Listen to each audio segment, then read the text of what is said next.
Hello, everybody, and welcome back to yet another cracking edition of the Matt Brown Show. This is the Secrets of Fail series, where we're talking to CEOs and entrepreneurs all about their epic business blunders, you know, the stuff they don't want to put on their LinkedIn timeline. And that guy today, or in the hot seat with us today, is none other than Stephen Goldberg, the CEO of HarperDB. Stephen, welcome to the show. Thank you so much. I really appreciate being here. The privilege is all mine, man. It's great to have you here. So why don't you kick us off, Stephen, with the elevator pitch? What are you guys up to there at HarperDB?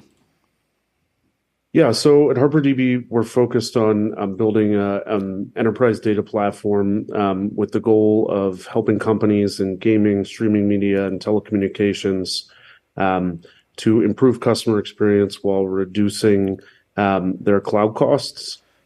Okay, cool.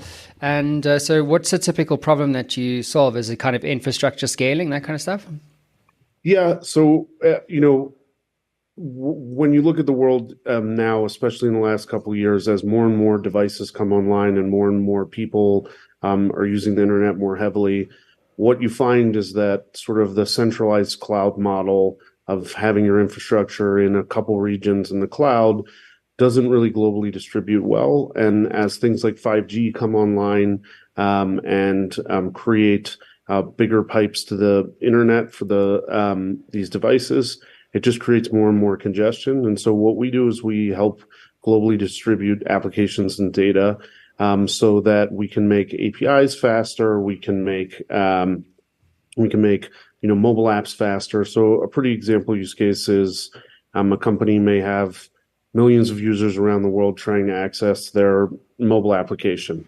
That data typically could be centralized in a single place in the United States. We help put that all over the world, making the app faster while also driving down their hyperscaler cloud costs dramatically, sometimes as much as 90%. Awesome. Great. So let's get into the meat and the potatoes of this episode. What is your story of fail for our audience around the world today? Yeah, so that actually ties quite well into what I just said.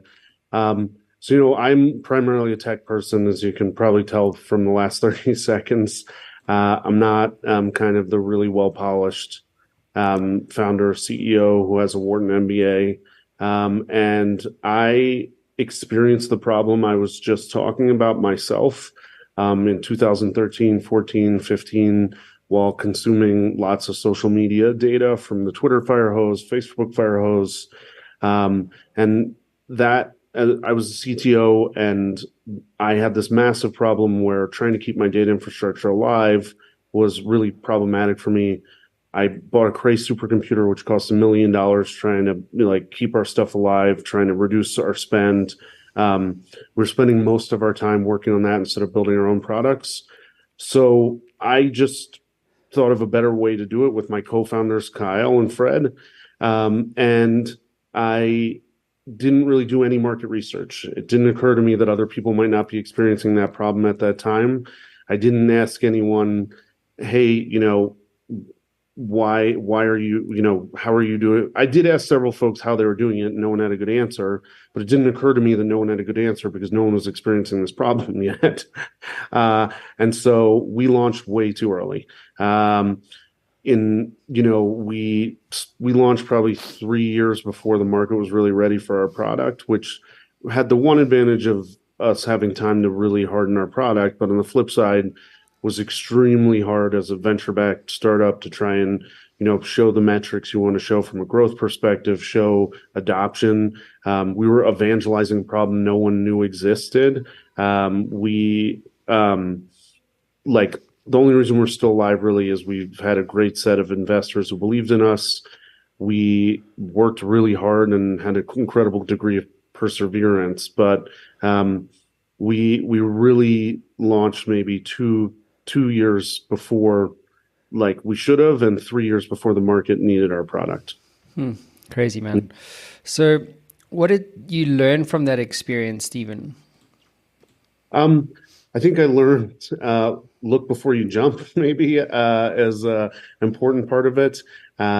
Maybe do a little bit of research. Maybe, I tend to be a very intuition-based person and less sort of like a careful decision maker, and that serves me well a lot of the time. But I think it also taught me that I need to listen to people who make decisions carefully, do a little bit more research, plan things out. And to be honest, then I started leaning that way, and we slowed down, and that was a struggle as well. And so then I learned later that my intuition is quite valuable. But maybe I need to balance that out with other people who are doing some research and kind of meet somewhere in the happy middle. At least use that as a, a guiding post instead of just kind of leaping blindly. I also learned, though, that passion goes a long way. We have built an incredible product because we let our passion lead us instead of spreadsheets, instead of just analytics. We really built a product we would want to use. We built a product that we cared deeply about. And then the market did catch up and other people started to experience that problem. And it mattered. But I think I learned that a little bit of caution is not the worst thing in the world. Yeah. Yeah, that's funny, man. Yeah, I mean, I think one of the things just to add, I think that intuition is a underrated skill. Like genuine, Yeah. you get like logic and ration and stuff, but that's sometimes you just got to trust your guts and say, hey, is this a problem that I care about, and is this something that I feel like I can double click on and scale? Yeah. And to follow you, it's a form of intelligence. It's as important as a data point, your intuition, and it's a skill set that anyone can develop. Yeah, and I think I learned that my intuition is often right. My sense of time is often wrong. So I've learned to continue to trust my intuition, but to listen to other people, specifically my co-founder, Fred, about timelines. And I think combining those two things has really kind of allowed us to turn a corner quite a bit. So, Stephen, if you could get into the Matt Brown Show time machine and, go back in time and could do things differently, you mentioned market research being one thing, but curious to know, what would you do differently in knowing what you know now and with hindsight, and why? Yeah, I think I still would have founded the company when I did. I think I still would have started with the core team we did. I think I still would have raised money. I think all of that was good. I think the biggest mistake that we really made was we went to market too soon. We tried to sell our product. We tried to gain revenue quickly. We made people aware that we existed. And so it turns out when you're building a database, it takes a long time. We've been in business 6.5 years. And so I think we launched at the right time, but I think we went to market way too soon. And so I think there's some value in taking your time and doing things correctly, in worrying about the craftsmanship of a complex problem. And so I think what we would have done is probably just stayed in stealth mode for a year or two, built the product, gained early traction in other ways besides revenue, or going to market, maybe private betas, things like that.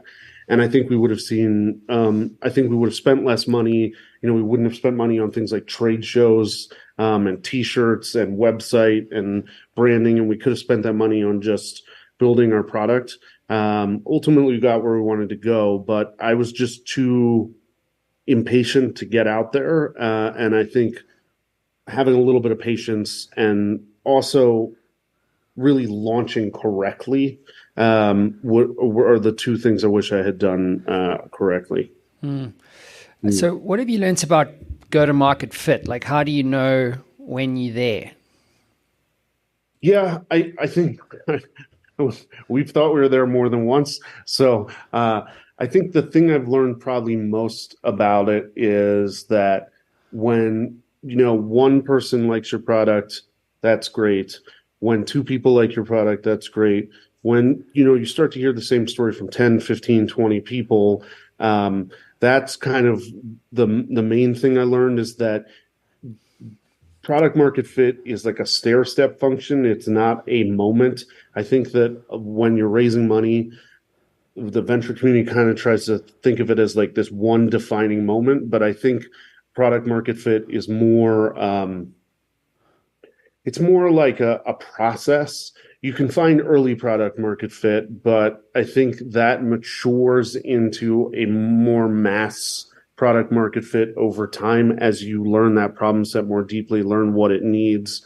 And in our case, we really didn't have to change our product that much, but we did have to change how we told the story of how we were selling it so it resonated better, which was very confusing for us because we already had the technology and the product that solved the problem that we're still solving today years ago. But telling the story to the market, what was really critical there. So, Stephen, what's your advice to CEOs or entrepreneurs right now about the importance of failing in business success? I mean, we've failed a lot. This is just one story of how we failed. I've hired folks I shouldn't have hired. We've launched entire products that we probably shouldn't have launched. We've made bad technical decisions. So what I would say is failure is inevitable. You are going to fail. I think, everybody says you learn from the most from failures. And yes, that's true. Like I know more from my wounds than I do from my successes. I think what I would say is how you adopt a mindset about failure. I would hold it lightly. I think that's been the most important thing to me. I think because my failures used to crush me. They still do. Some of the big ones are still, like I made a mistake a couple weeks ago and I was nearly comatose for 24 hours. I would say that trying your best to hold failure lightly is probably the most important advice I can give, and, be kind to yourself and move on. And Stephen, what about books or tools or resources or things like that? What comes to mind for you as key things for other entrepreneurs and CEOs to use on their journey? I